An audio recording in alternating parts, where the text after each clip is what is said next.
Hi everyone, welcome to the session. Excited to jump into our topic with you all. So today we're talking about strategic planning and ROI, how to make the most of your security investments. Before we get chatting, I want to introduce the two of us you see on screen here. If you're not familiar with either one of us, my name's Nick Walker. I'm NetSPI's Regional Director of EMEA. I've been a pen tester for over a decade with a specialism in mobile and web application security. I've run and managed regions for some well-known cybersecurity firms and spend a lot of time helping CISOs across Europe building and adapting pen testing programs to fit their needs, depending on where their organization is in terms of maturity. On the weekends, I travel the country taking part in clay shooting competitions and definitely living up to the phrase, it's not the winning, it's the taking part that counts. If you've heard of NetSPI, you've probably heard of the man I'm about to introduce, our field CISO, Nabil Hannan. I'll be asking Nabil quite a few questions today that are top of the mind for so many security leaders. So Nabil, why don't you give us a little bit more information on who you are and what you do? Thank you for having me today, Nick. I'm really excited to be here. So, hi everyone, Nabil Hannan. I'm the field CISO at NetSPI. I've spent most of my life working in technology and breaking things. I've started coding when I was 7 years old, which also meant I've been breaking things since I was 7 years old, and spent most of my career focusing on various cybersecurity initiatives, but with a heavy focus on application security. Today, I spend most of my time working with CISOs at some of NetSPI's most strategic customers, and I work with them to help them solve challenging problems. So typically, I'm working with them, or they give me a call when they have some sort of a need or a challenge that they don't know how to address, and we partner with them and collaborate with them to see how we can help them solve those problems. I'm not quite as good at skeet shooting like Nick is, but as hobbies, I enjoy playing golf, even though I'm not very good at it. I enjoy the social aspect of it, and in my spare time, as a hobby, I try to make espresso-based drinks. Thanks, Nabil. Awesome to have you and your expertise on here today to get into the ROI of security investments. This topic is really important, I think, for security professionals and can definitely be a hard one to tackle. So we're going to discuss how we measure the success of a security investment program when, as we all know here, a successful security program really doesn't have much to show, which makes this definitely a challenge across the board. So let me kick us off with our first question. Nabil, as NetSPI's field CISO with nearly 2 decades of experience, could you share what you believe is the most challenging aspect of demonstrating the ROI of security investments? Thanks, Nick. Yeah, it's a very tough discussion to have, especially because when it comes to determining return on investment, it's very hard to show the return on investment when you don't have something that is actually tangible or a feature or a functionality as a result of your investment. Given that we work in security, security teams are often perceived as cost centers, but in return, it's hard to demonstrate what you're actually getting for that cost. So, if I can use an example, when you have a really strong security posture and you've made the right and proper security investments, ideally you're going to have nothing to show for it. Ideally, you haven't had a breach. Ideally, you're not running into emergency situations or outages. Ideally, you're not having to deal with different types of crises. You hopefully, when you run into situations, you hopefully have a proper business continuity and disaster recovery plan, something that many organizations struggled with, and we kind of had to highlight the importance of that given some recent situations we had with things like CrowdStrike as an example. So those things kind of highlight that if you're making the right investments, ideally nothing's going to happen. But then congruently, if you don't make the right decisions and you don't make the right investments, you're probably going to have a lot of headache and results in things like reputational damage, data breaches and customer challenges, outages in general, and so on. So that's why this is a really challenging problem to tackle, which is why I'm glad we're having the conversation today.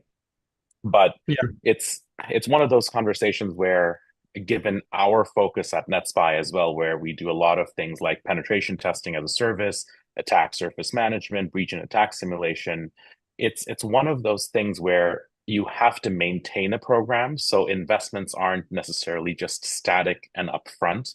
You have to build a program that is also constantly evolving and improving in terms of maturity. So I'll use pen testing as an example. You can't just do one pen test and never pen test again because you did one pen test and maybe did not have any critical or serious issues that were identified. It requires maintenance. It's like you having to change your batteries, and occasionally you have to make sure you're doing different things to enable you to get different perspectives, getting different lenses and views on the type of things you have to invest in. So it's a challenge, and to properly be able to illustrate ROI, you have to work on making sure that your program is also reaching a certain level of maturity so you can measure different investments that you're making to show an overall improvement in your security posture or overall cybersecurity hygiene across the industry. And I'm sure we'll get more into details of that as well. Yeah. So I think a good analogy is like a smoke alarm. So it costs money up front for no real visible impact, right? You hope you never need to use it. And until something goes wrong, i.e., you have a fire and it does its job, that's when you see its value. And it's hard in that situation to see value in your investment up front, but that doesn't mean it's not worth it. And like you said, like pen testing too, it also needs maintenance, like battery changes, and occasionally it'll do a lot of beeping and annoying people, just like pen testing can occasionally frustrate devs or feel like it's slowing things down. But nobody would argue that a smoke alarm's not worth it, right? I have another So, analogy that I just came up with recently because I'm in the process of buying a motorcycle. So oh, when you buy a motorcycle, for example, I made sure I had ABS on my motorcycle. Now, ideally, if I'm riding the motorcycle correctly and not getting into any trouble, that ABS should never actually be activated. But the moment I start skidding or hit bad weather or hit bad terrain or do something wrong, like brake too hard, the ABS has to come on. So to make sure that's a worthwhile investment. So similar to your smoke alarm thing, hopefully I never have to use the ABS, but it's an investment I'm making for safety purposes. hopefully. Given the current landscape of cybersecurity threats, why do you think it's more critical than ever for cybersecurity leaders to accurately measure ROI? You touched on that in your previous answer, right? So, what makes this an essential focus for them? I think when we think about this, I like thinking in terms of looking at recent examples of breaches that have happened that has had broad and wide impact across just not the industry, but maybe across just the human population and the general population. I often think about the Target credit card breach that occurred, where a large number of Target customers' credit card information was stolen. It's um, it's a good example of highlighting the fact that the general population is also at risk because of data breaches and maybe incorrect investment or not enough investment happening in the right way. There are there are often organizations that make investments but don't necessarily focus on building a well-rounded program, and we can talk about that in more detail later. But just doing one thing is usually not enough. You have to think about not just testing, you have to think about training and education around cybersecurity. You have to think about governance and compliance requirements that you have to meet.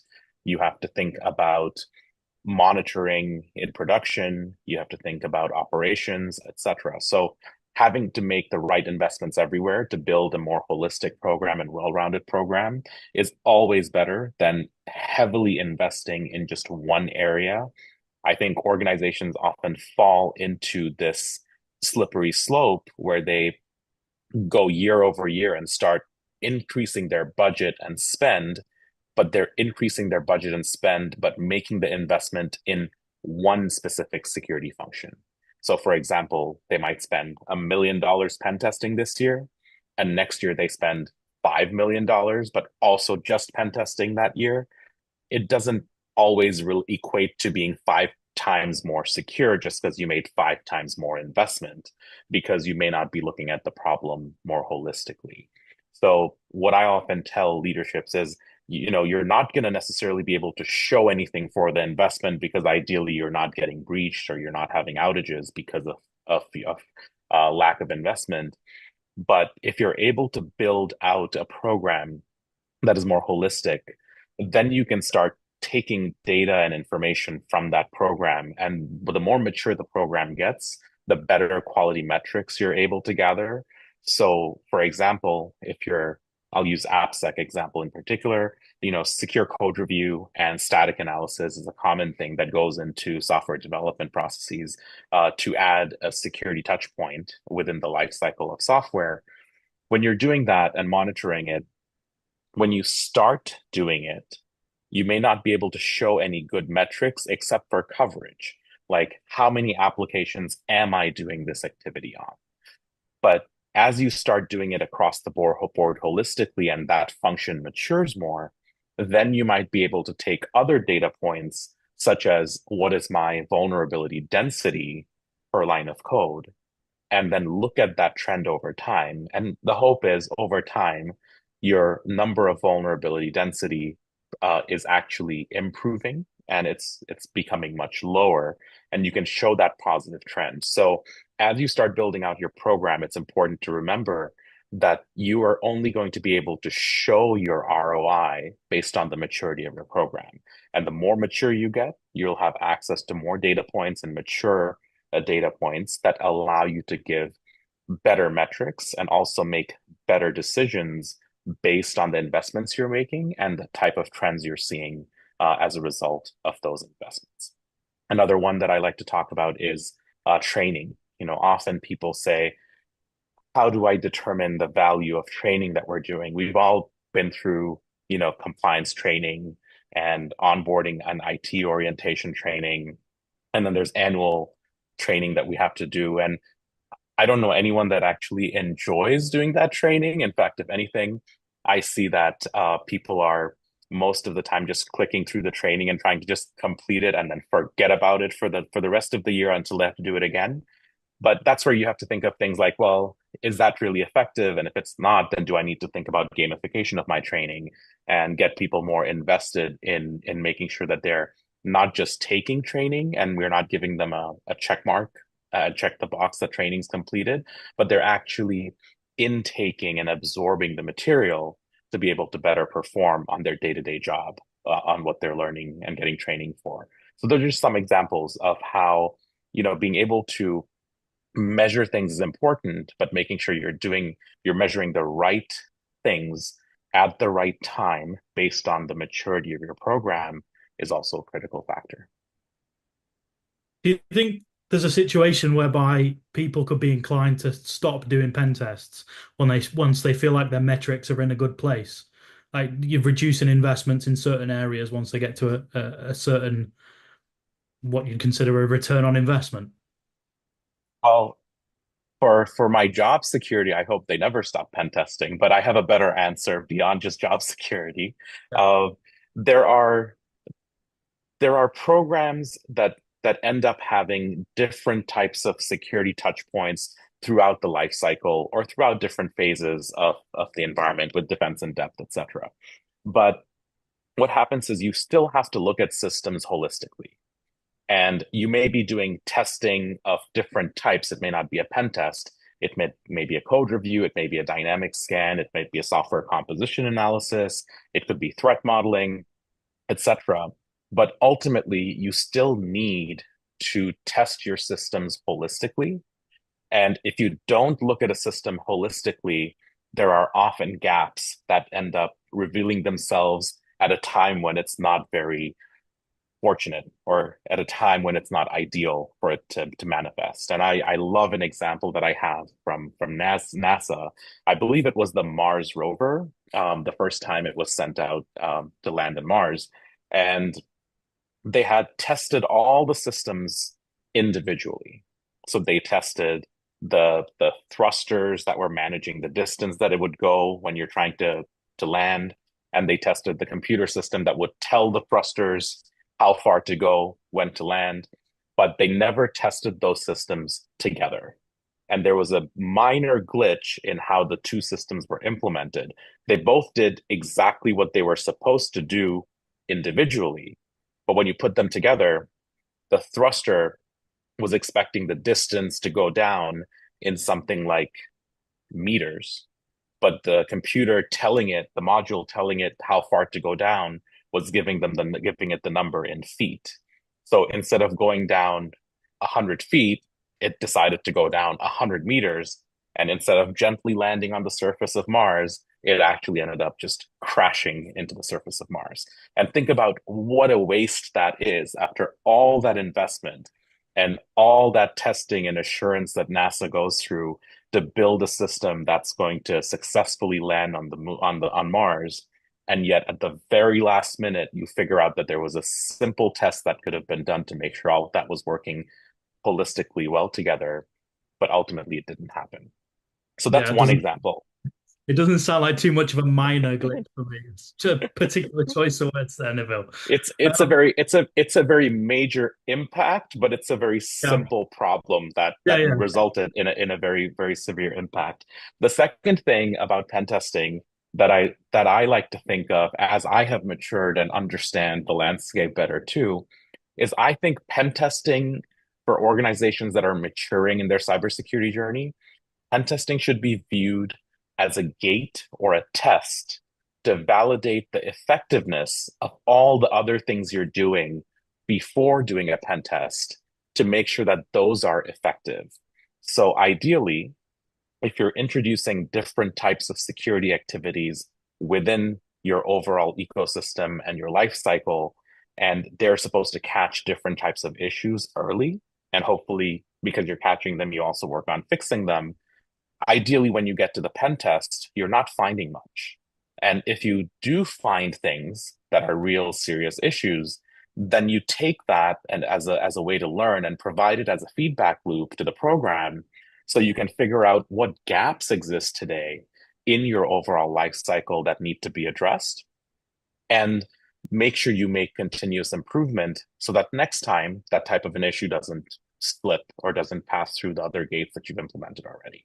So even though you may be doing other activities and you get a sense that, hey, I'm doing everything else so well, I don't need a pen test anymore. I still think a pen test is important just as a sanity check to validate that the other controls you've put in are being effective. And then, of course, there are compliance drivers, right? There are compliance reasons and contractually you may be obligated with your customers too to do pen testing. So you may not be able to get away from it unless we have drastic changes in regulations or severe changes in contracts that people have gotten into with their customers. yeah. In similarity to your Mars rover example, I think in my experience, I've seen a lot of organizations rely on incremental testing in a similar kind of way, testing only code that has changed for a future release, for example, right? And I think that's fine to a point. It gives you a good focused coverage on your changes. But I think it's super important that you also go back on a regular basis and test the whole system as a whole for any regressions or strange side effects that might have occurred in other areas of code outside of the things that you changed in that single feature. Some some accountancy for the assumptions you might have made when developing that one kind of smaller scope piece of software. So, for example, one module might be expecting another module to be performing a check that it relies on. And if you modify that and it no longer checks, you might see regressions in that affect the wider system. But then you might not identify them in that narrow scope release feature testing. It's a common problem that we have, especially with heavy usage of things like open source and heavy usage of third-party libraries. It's becoming a software supply chain issue that you bring up, which is very valid too, because I think I agree with you. It's you have to figure out what the right balance is between doing feature testing and incremental testing, because just doing a holistic full test every time you have a change, it's probably not reasonable. But that's where making sure you understand the context of what the changes are and then be able to have heuristics that allow you to determine like what type of a test is needed. So if you just change the logo on your website or the color through style sheets on your website, that probably doesn't need a full thorough pen test. But all of a sudden, if you added PII data or financial transactions or created APIs that have sensitive data, that probably needs more focus and much deeper testing. Yeah. So you've had a lot of experience both as a CISO and through your interaction with clients. What metrics have you found the most valuable in tracking the effectiveness of their security investments? How do you know if your security investments are working for you? So it's a common question that I also like to ask other CISOs to understand what type of metrics they're capturing and understand how effective they are in them trying to maybe convey the message to the board or the executive leadership team.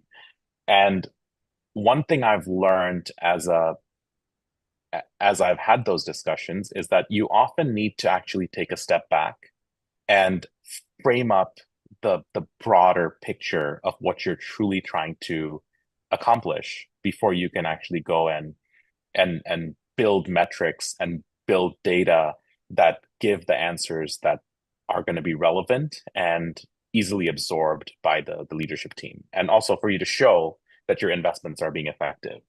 So when when building out a metrics program, there are a couple of different ways I think about it. First thing I like to think about is, how do I define what my risk management objectives are? Because those are going to be some of the things that I need to make sure that I can articulate effectively with the metrics that I'm going to capture. The second question that I ask is, what are the appropriate questions I should be asking? And what are the appropriate questions the leadership team or whoever I present this data to should be asking to be able to effectively manage risk? And the last thing is to be able to make sure that you're able to answer those questions based on your program itself. So, for example, if your program is heavily dependent on code review, then trying to build metrics and having risk management framework based on pen testing is probably not going to give you any value. So making sure that you truly understand what your program looks like and be able to make sure that you're asking questions based on the data that you're going to have based on your program is pretty appropriate. And then another thing I often see that's challenging or problematic, and I want to make sure we go through this because it's very important, is terminology. People often say that they're gathering metrics or they're presenting metrics, when in reality, what they're really presenting are measurements. And I want to define them clearly. A measurement is typically the value of a specific characteristics that's given to a certain entity, whereas a metric is some sort of an aggregation of one or more measurements to create something that gives you some level of business intelligence. So I'll use an example that I like to use because I feel like I may be addicted to coffee.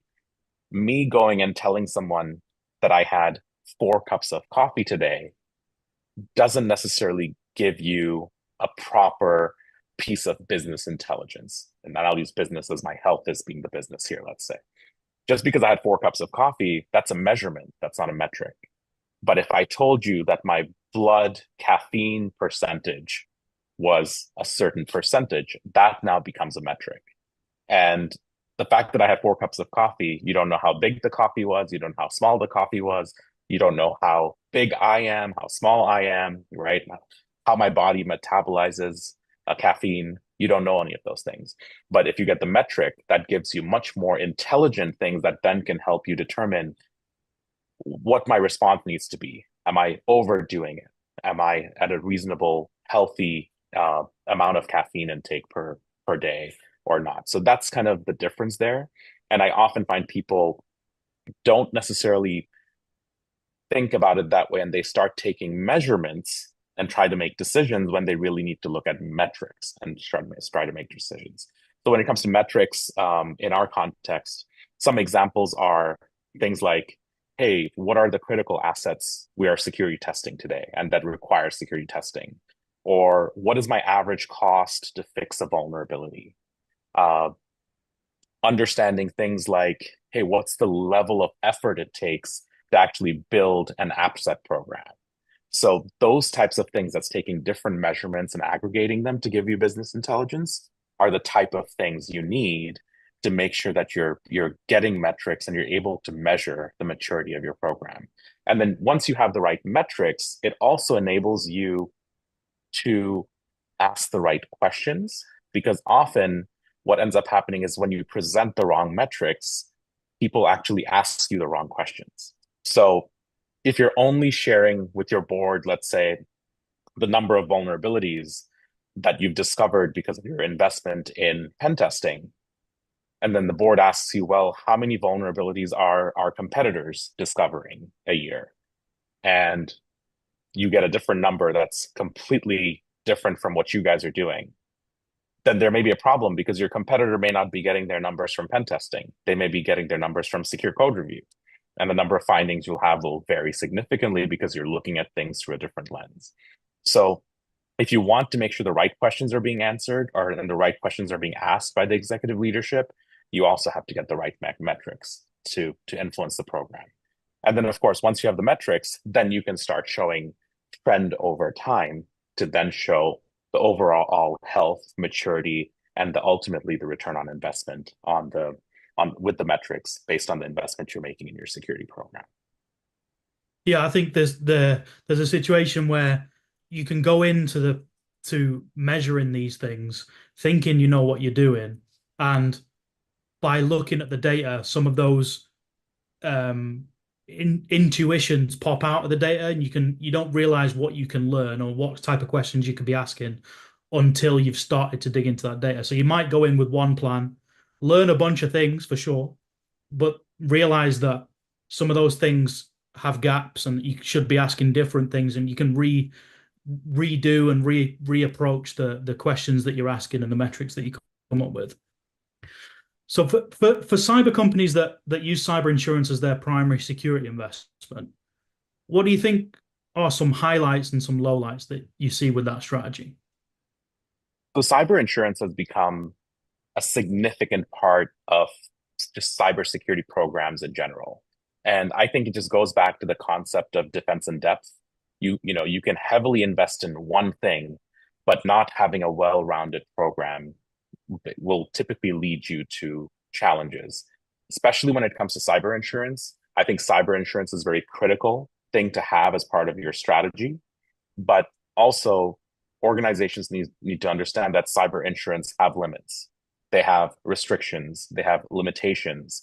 Their coverage will also have limits. So you often don't know what type of a breach or outage you might have, that you may have to go get funding from your cyber insurance policy to help dig you out of it.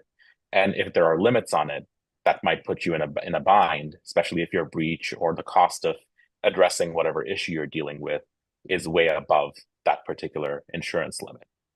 Now, the cyber insurance providers have become really, really helpful in a lot of scenarios, like when people get attacked by ransomware, for example, or people have different types of outages and crisis situations, because they often actually have partnerships with providers. They have relationships with entities that can come in and help with forensics, that can come in and help with negotiations with the ransomware actor.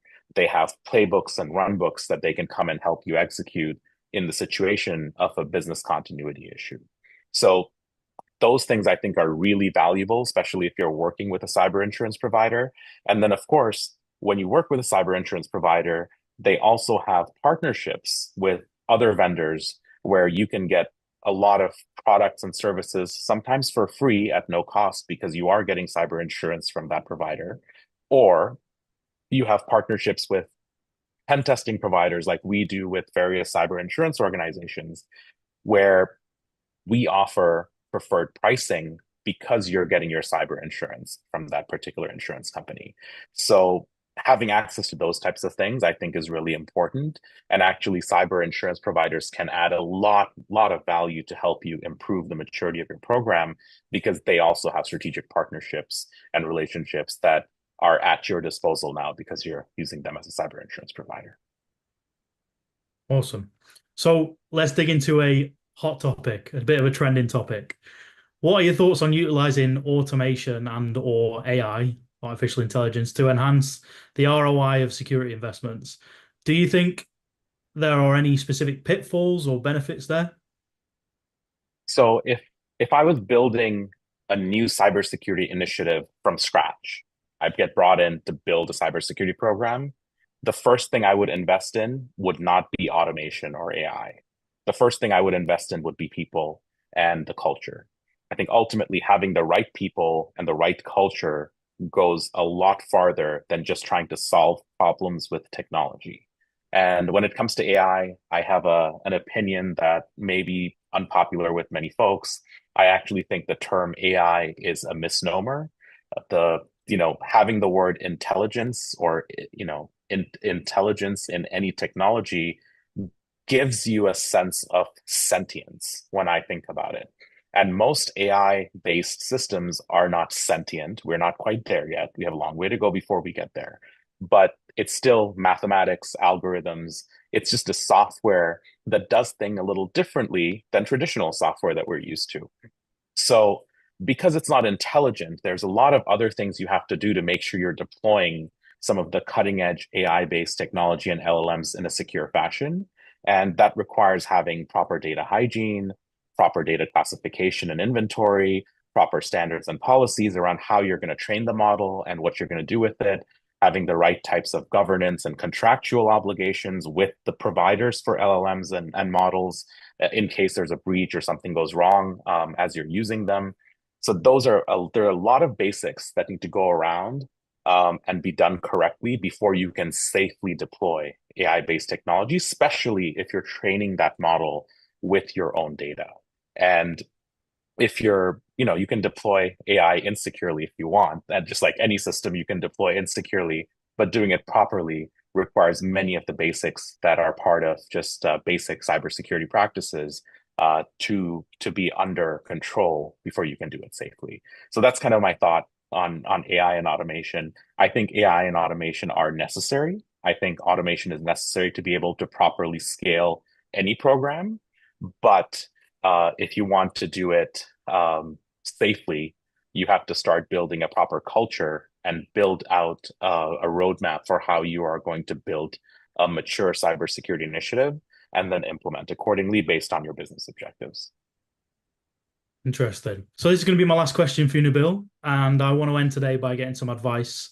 Aside from tracking metrics, which we've already said might not fully demonstrate the ROI of your security investments, what actionable advice can you offer cybersecurity leaders to determine the ROI of their current security investments, and what strategies or best practices would you recommend? So let me get this started by saying you can't improve something if you don't know what you have to improve. And in order to do that, you have to measure and you need to make sure you know how you're measuring things with metrics to be able to show the return on investment that you're making. So if you don't measure something, you can't really improve it or even know how you're improving it. That being said, I think just focusing on metrics should not be a priority up front. I know many organizations are very data driven and they make data driven decisions. But if you're starting a program and don't have enough maturity, often the right data is not available. So you have to start making decisions based on risk and also based on understanding the overall business context and objectives. So what I typically say is start with building a culture of security. Make sure you're getting the right people in the right place with a security mindedness that aligns with the business objectives of your business. Second, you have to understand that your security cannot be a blocker. It needs to become a business enabler, and you have to enable the business to be safe. So understanding your business, and what a mentor told me this in a very simple way, but I think it hit the message home for me, is follow the money. Figure out how the business is actually sustained. What does your business do to make money? Or what does your business do to be successful? Once you have a proper understanding of that, then you need to tailor your cybersecurity initiative to be able to support that particular business. If you're just building a cybersecurity initiative and becoming a blocker, you're going to struggle to get investments. You're going to struggle to build a proper culture. You're going to struggle to actually build partnerships across the organization.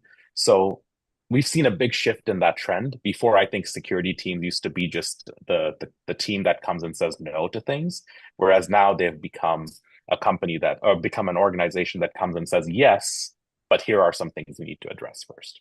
So becoming a business enabler is key. And then ultimately, as you mature your program, hopefully you have the right data to be able to make the right data-driven decisions and make sure you can actually demonstrate that your investments are actually yielding the right returns. Awesome.